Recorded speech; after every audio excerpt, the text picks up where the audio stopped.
Hi everyone, it's Elaine Guinn, and welcome to the latest episode of In Your Neighborhood. Today I am at the library, and I am with Bobbi Overman.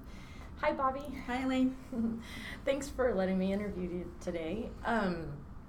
Bobbi is somebody that I consider a dear friend. We've known each other maybe 4 or 5 years, I think. Maybe a little longer than that. Maybe longer. Yeah. And Bobbi has a special closest to my heart because she knew my dad when he was out roaming around and would come into the library regularly.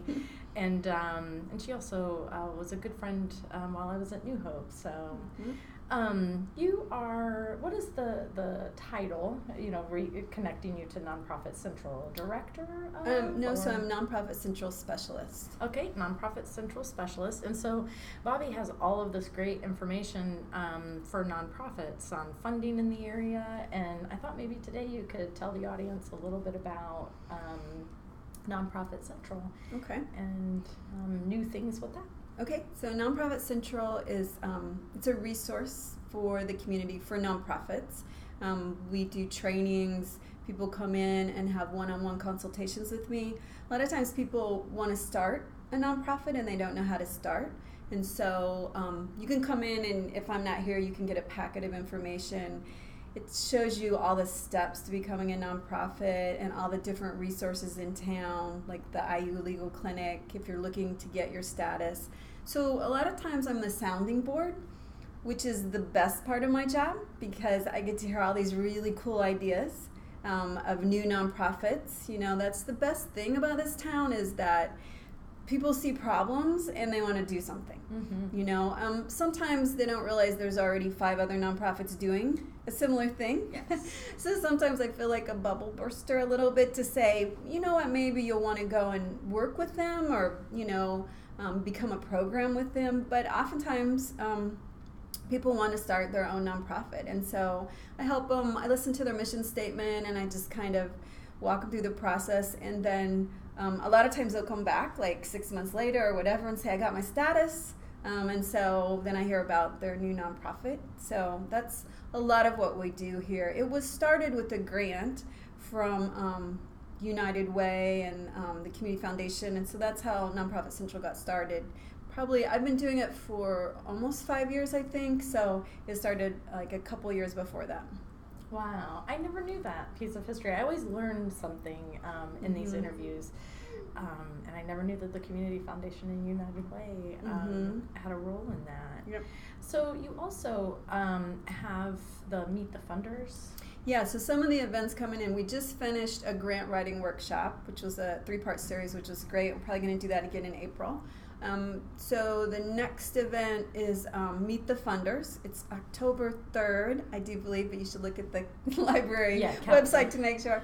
October 3rd, and it's local funders come. It's like a speed dating with local funders. Mm-hmm. So they'll come and they explain how to get a grant, like what they're looking for, how you should apply, which is really interesting to sit down and talk. We get the county and the city, and then we get some private foundations to come and talk to them about all the steps to get a grant. Mm-hmm. And that's an awesome resource. I know that when I was at New Hope for Families, just understanding and navigating the whole system and where the funding is and what's involved and when to start planning for those things. Because a lot of nonprofits, I know we did this in the early days, was like, oh, we heard about this funding. Well, there are all of these things to attend prior to it, so we had to wait until the following year. Yeah. So it's a really great starting point to come to Nonprofit Central and learn first. Yeah, I think it's a great resource. Yeah, learn just about, because sometimes people think they want to be a nonprofit, like they'll say to me, I want to be my own boss, and it's like, well, you're going to have like at least 3 bosses, so sometimes people don't really, they want to be a for-profit maybe, and it doesn't mean they're still not going to be doing good in their for-profit business, have a social, aspect to it, but maybe they don't want to be a nonprofit. So it's good, and I can send them out to like SCORE, the retired business people. They work with nonprofits now. So they'll sit there and they'll talk to you and sort of go back and forth between being a for-profit and a nonprofit, because I think a lot of times people don't realize that a nonprofit is a business. It is. It's a whole, you're starting a business. And you have a lot of bosses. You have a lot of bosses. And sometimes the whole community is your boss. Exactly. You know, yeah. I mean. Yeah. So, yeah, you definitely you're accountable to so many people. Mm-hmm. And, yeah. I worked with SCORE. I had a mentor from SCORE myself from the very early days. I had a couple of different mentors through SCORE, but it's an amazing resource too. Yeah, they're great. They're so nice. I know. It will just meet with you like every week or whatever the appointments are, and go over business plan, go through it all, everything. Yeah, it's I think very useful. Nonprofits don't think to go out to there, but they're really helpful with nonprofits. They know their stuff. There's people out there that have ran foundations, that have ran nonprofits. So yeah, it's a great resource. They really helped me a lot. You know, especially a lot of things, and this has been something that I've been trying to sprinkle. You know, I have these little seeds I'm always trying to plant everywhere. And lately it's contingency plans, because I recently left a nonprofit after several years of being there. And I wish I had started from the beginning thinking about, what if I got hit by a bus tomorrow? What would happen to the agency? And so I don't think there's enough to be said. And that was what my SCORE mentor back in maybe 2014 or 15 suggested. Not because we want you to leave, but because what happens if something happens to you? You don't want your agency to die. Yeah. You know. And so having some sort of a plan going into something, you know, with the thought in mind, what if I'm not here? Who will do my job, you know? And so SCORE, they're wonderful. Yeah, and I often ask people who are starting a nonprofit, so if you were no longer there, because you could be fired, or anything could happen, do you want it to continue? Or is this just your baby, and if you can't do it, you don't want it done? You know, because I think that says a lot about why you want to have a nonprofit. You know, so those are all just some of the questions I ask when people come and talk to me. Well, you're really, really great at it.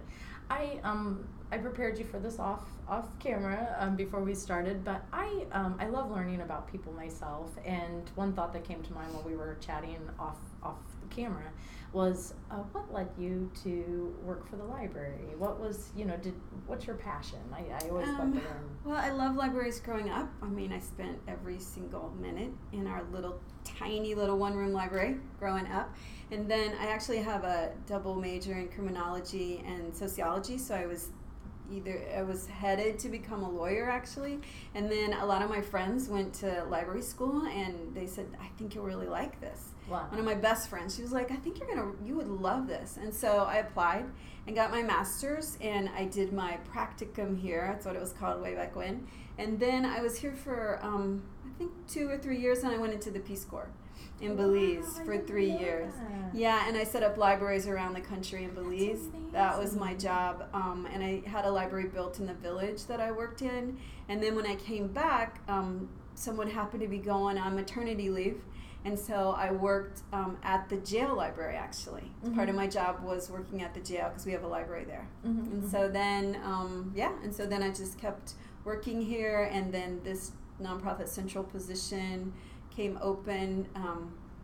The library took it on and made it a staff position, and so I'm nonprofit central specialist and the community engagement librarian. I mean, you know what I love the most about this library is anybody can come in. It's one of the few places I think left it's low barrier. I mean, you have to follow the rules. You know, we make it safe for everybody to come in, but still you can come in and use our resources. If you want to check out, you have to have a card, but you can come in and sit and read the newspaper or read the magazines, use the computers. And I love that. And we have 3 million programs going on, and it's all free. I mean, taxpayers funded, of course, but it's free for people to come in. And I think that's just, I love that part of it, you know, and people can have meetings here, or people, you know, and I love the fact, and I know some people disagree with me, but I love that it's still downtown. I love that people can walk here. I know parking sucks. I understand that, but still, you can get here. I love that part about the library, you know, that everybody, any given day, you'll just see 1 million people coming through the doors, and, you know, you're all welcome. Which, you know, and I love that part of it. I've always loved libraries myself too. We moved around a lot, but we would always find the library wherever we moved. And my mom was real big on, this is the place you go to find answers. Yeah. And I feel like that's what libraries represent. You know, to me, not only are there books here, but there are people who you can ask questions of, and they can guide you to a book that has answers. And so that was. And there's a feeling of safety in the library. I think for me personally, as somebody who moved a lot as a child, and it always seemed like this is the place that you go to figure things out or to teach yourself a new skill. And my brother and I, we lived in Chicago for a while, and I'm dating myself now.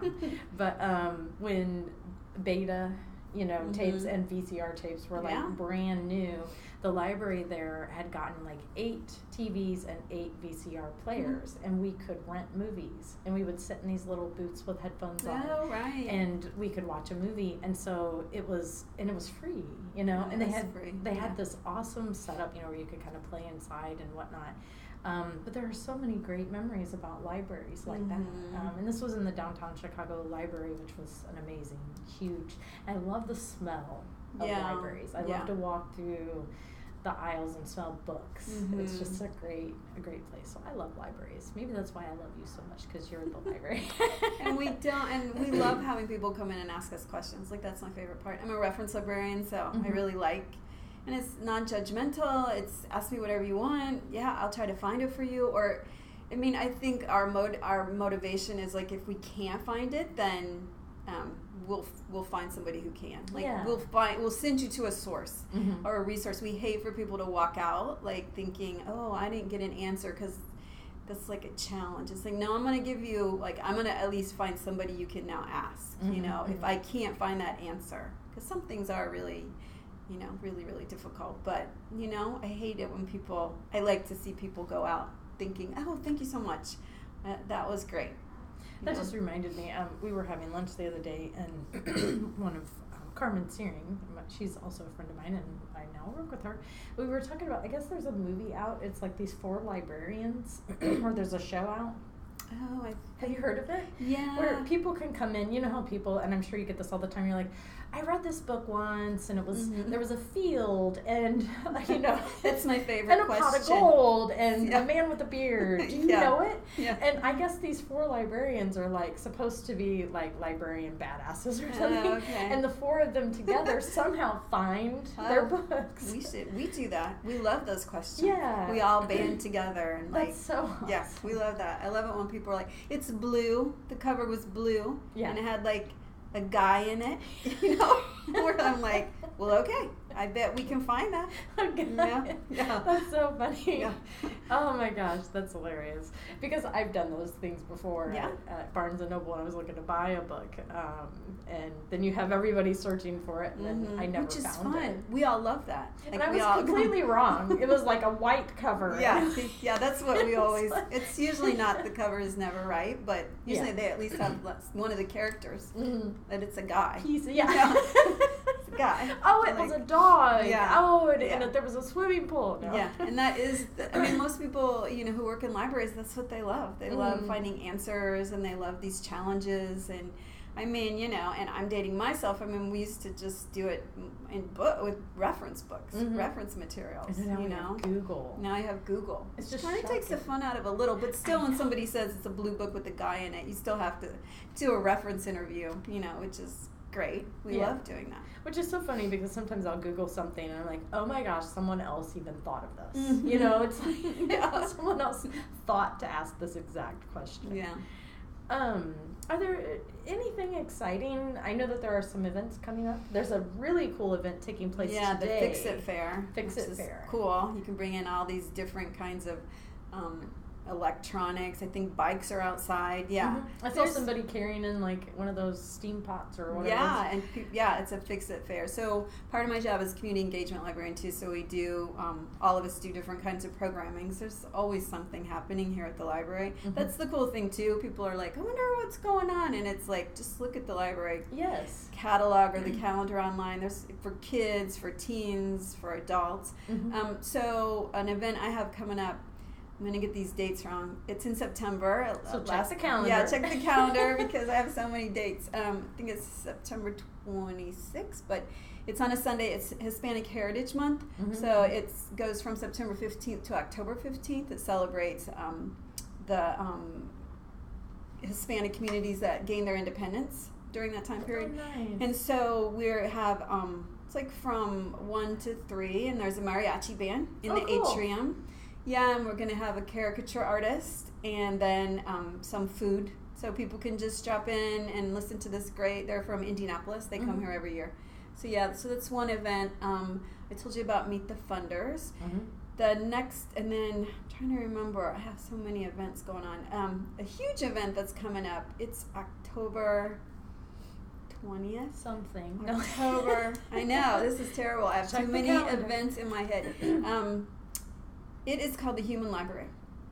And so the Human Library started in Denmark in 2003. About that. Yeah, and so they started this group, Stop the Violence. It was a teen group. They saw people who were being marginalized and stereotyped and discriminated against, and, you know, people being violent against based on their sexual orientation, their gender, their race, ethnic identity. So instead of checking out a book, you check out a human. Mm-hmm. You don't get to take them home with you, but you have, so on that day, we're going to have 12 different subjects, and we have a call out for people who want to be a book. Mm-hmm. And so, for example, you might be someone who's experiencing homelessness, and you want to, like, have a conversation. So, like, if I was a book and my subject, and the volunteers get to choose their subject, and if I was a person who said, you know, I've experienced homelessness, that's what I want to talk about, you would come in and you would have a conversation, you would check me out and have a 20-minute conversation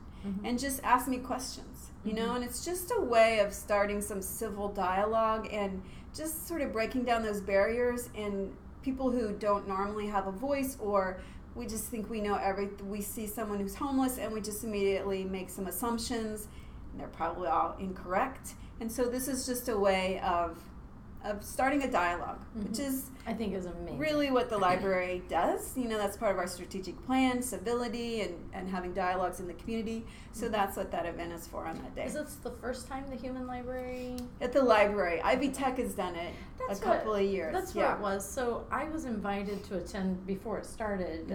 Someone encouraged me to come, and bear with me because life became a blur the last 2 years of my time at New Hope. My dad was also going into a nursing home at that time, so but someone invited me to attend. They thought I would be a good human book. And at that time I was like, oh wow, I do not have time to commit to anything, but maybe I could revisit it later type thing. And I did attend a session, and I was like, this is amazing, because personally I'm very passionate about oral history. That you can read a book. I mean, that person that you check out, you know, a human book, they could write a book, but they're not going to articulate in the same way, excuse me, as they will verbally. Right. And I got really, you know, kind of pulled into the whole storytelling when the StoryCorps came through, and my dad and I interviewed for that. And when we got our session back, because my dad has a memory impairment also, and he was homeless for many years, I was like, this is invaluable information, and not just to me, but to the world. And so I'm real big on storytelling and telling history. So that's exciting. It'll be fun. I mean, I think we're not sure if we have. We're gonna have 12 different subjects, so we're not sure what they're going to be, because we're calling out for volunteers to be the books. But you know, it is interesting. I mean, I think originally we had, and at most of the events, there's certain books that always show up. You know, just like homelessness, amazingly adorned, people who have a lot of tattoos or piercings, PTSD. So there's similar ones at every event, it seems, but it's also interesting to see the applications that I have for, I didn't even think of these, you know, which is great. That's what we were hoping was going to happen. So, yeah, I just think it's nice to be able to just be in a safe place where you're respected, but where you're open to being asked questions from people who might have always wondered, why do you have all these tattoos? on your face or wherever, and you've never asked somebody, and that person's open to saying, this is why, I just really like them, or whatever the reason is. So that's what we're hoping, just to have this safe space to have a dialogue. I think that's exciting. People. Yeah. Any other events happening at the library you want to share? We're having, storytelling. So there's a nonprofit called Journey Circles. Oh. And I know, see, that's the best part of my job. I know all these cool nonprofits. Journey Circles, and we had an event that was sort of like the Moth Radio Hour. So it was last month, and 3 people got up and told a story on one theme. And so Journey Circle, they teach people how to do that. They have workshops, and they meet every Friday. And we're going to have another one in September. So it's kind of they invite people, and then they talk about a certain theme. Sort of like if you've heard the Moth Radio Hour. It's like that. And so their workshops are telling people, how to tell your story. They worked at the jail. They used to work at the jail with one of the mail blocks over there, just to get people to be able to share their story and tell their story. And they usually have a theme. Like she was telling me, one theme was hair, and people just told different hair stories about their hair or stories, so they have different themes. And so that's coming up in September. Awesome. Yeah. And then you can always, we have the Foundation Center database, which is a database of like 150,000 different funders. And so I teach a class, and then you can have one-on-one consultations with me on how to use that database if you're trying to find funding. Yeah. That's great. That's a great resource. And then there's 3 million other programs that I don't know about. I mean, I know about them, but I couldn't tell you about them. Yeah. It's too many. So one question that I ask everyone is, what do you love about Bloomington? This is my wrap-up question. Okay. And if you can pick one thing, because I have had people who just couldn't, and that's okay too, but if you could pick a top thing, what do you love most about Bloomington? This is what I love to do most, is hiking. Oh. And I love that it's just, I don't think people realize how they either think, I'm not going to hike because there's no mountains or whatever, but everywhere there's just great hikes, even just if you drive like to another county or just in this county, or there's just, great hikes everywhere. And that's my favorite thing to do. So I love the fact that even if you wanted to drive to Kentucky, we're not far from that, or even over Greene County has great hikes. And, you can find a list online, or we have books on it, and you can just 5 minutes, 10 minutes, you're off on this fantastic hike. I know, I was thinking there were times when I had a really, really stressful day at work, and I would just drive out to Griffey and just do a quick 10-minute hike. Yeah. And it's right there. It's so great. And another thing, and anyone is welcome to fact check this if they want, but there was some research that was done that I thought was really cool about nature, which is 20 minutes in nature, and the pulse or energetic pulse that we put off, and the pulse that a tree puts off when they use whatever device, I can't remember. It's like I read the research and then I'm like, I take what I want out of it. I'm like, that's so cool. My takeaway was that your body after 20 minutes matches the trees, which I just think is amazing. That's why we feel so calm, is that we're all this living thing together. And nature is so important. Growing up in Indianapolis, or I did live in suburbs before I moved to Bloomington, but for the most part, I lived in kind of a trailer parks or urban area, and we didn't have a lot of trees. Yeah, we had parks, that we could go to. There are so many trees and hills, and it's beautiful here. I know. And I think a lot of people in the northern part of the state don't understand how amazing and just beautiful it is down here. And I think, and it's just so accessible and easy. I mean, just even if you don't have a car, you can still get to some places that you can hike. And it's kind of hard to be angry after you go on a hike. Oh, unless, know. You've fallen off a cliff or something. But then otherwise, probably. But it's hard. You go out there and it's just your whole day is better. I think. I don't know about you, but it's so inspiring. It's the beauty of the area is just it makes you want to sing. It makes you want to draw. It makes you want to paint. It makes you want to create. Because it's just beautiful. Yeah, I've always thought for a lot of the nonprofits, I've always thought, it would be so cool to have a hiking club, you know, in the nonprofits. And so for people who don't have a car or never think to go hiking, they've never hiked, they don't go in the woods, to just sort of say, hey, let me just take you out. We'll just meet, we'll go for a hike, you know, I'll lead you, you won't get lost. I think that's a great idea. You know, let's just do that. Because I think a lot of people, they can't de-stress. You know, their whole day is spent being stressed, having to go from here to there on the bus, and they don't get to just go for a walk in the woods and wind down. I often say, do something normal. You know, that's something, you know, let's go do something normal together. And the reason I love that idea is mentoring. I am so big on mentoring. If it weren't for mentors in my own life, I don't know what would have happened. And I had a lot of great people, and my mom too. I mean, my dad was a mentor. My dad taught me a lot. You know, even though he was homeless in total for 22 years, one thing he taught me was look, listen, and observe. And I think that's why I do that. I observe people.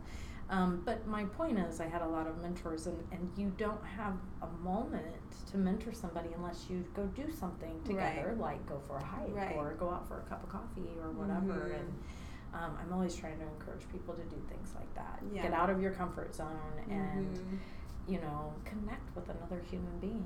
So I love that idea. Yeah. It's great. I think it would be fun. Well, thank you for letting me interview you today. I always love seeing you, and just even if it's just in passing, it's just, you always make me feel happy. Oh, you too. Thanks for coming to the library. And thanks for watching today, and I hope you come to the library and enjoy some of the events that they have here. Bye. Bye.